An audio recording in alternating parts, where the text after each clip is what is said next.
Good evening, everybody. We are still in Sunday evening, August 3 of 2025. For today's video, ayan, for the bomba sila kuya mekaniko kasi pina-home service natin ang electric bike kasi flat. At aside sa flat, putol din daw yung shock. So, napagastos naman tayo sa shock. Mahal pala ang shock, 1.2 daw. So, for the ayos-ayos si kuya, for the bomba para magamit na sa paghatid sundo kay Matthew sa school. Kasi hindi po pwede na ako ang hatid at magsusundo kasi kailangan may tulog din ako.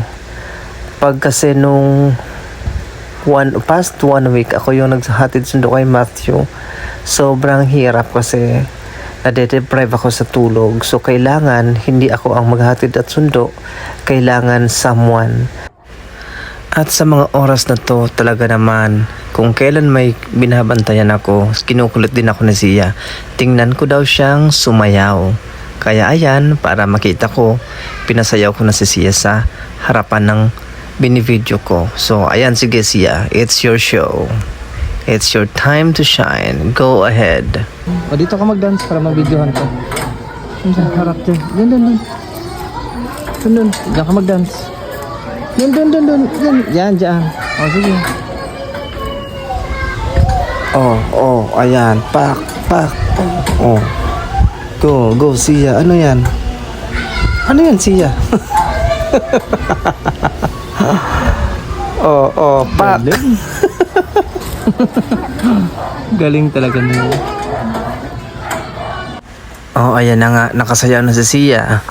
So, si kuya nandyan pa din, nakahiga pa din. Baka gusto niya ng bigyan ko na siya ng kumot dyan. Parang na-enjoy niya na yung paghiga dyan sa... So, ayan, mukhang nangalay na si kuya. Mukhang lilipat ng posisyon niya. Ano kuya, kumot gusto mo?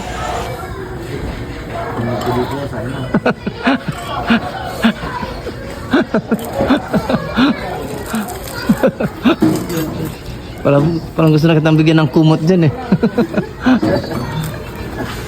Alright, so ayan, after ilang oras, bumangon na si kuya. Good morning kuya. At after ilang oras, ayan na, i-test drive na natin para malaman natin kung talagang naayos na nga ba talaga ang shock at yung flat tire, maayos na nga ba talaga. Ready na ba para bukas paghatid kay Matthew? At syempre, more than 1 month na hindi nakagamit ng e-bike. Medyo na antala, medyo na nibago, pero so far, there you go. Mukhang okay naman na siya. Perfect na siya sa paghatid sundo kay Matthew. Kasi syempre, hindi pwedeng ako ang laging maghahatid at sundo kasi kailangan ko ring mag-recharge. Kailangan ko ring matulog. So ako yung taong pag nagising na, sobrang hirap nang bumalik sa pagtulog. Hindi ako yung kakahiga lang, tulog agad, no. Oras ang bibilangin, kaya kailangan iba ang maghahatid sundo kay Matthew. Yun lamang, maraming salamat sa dalawang kuyang nag-home service.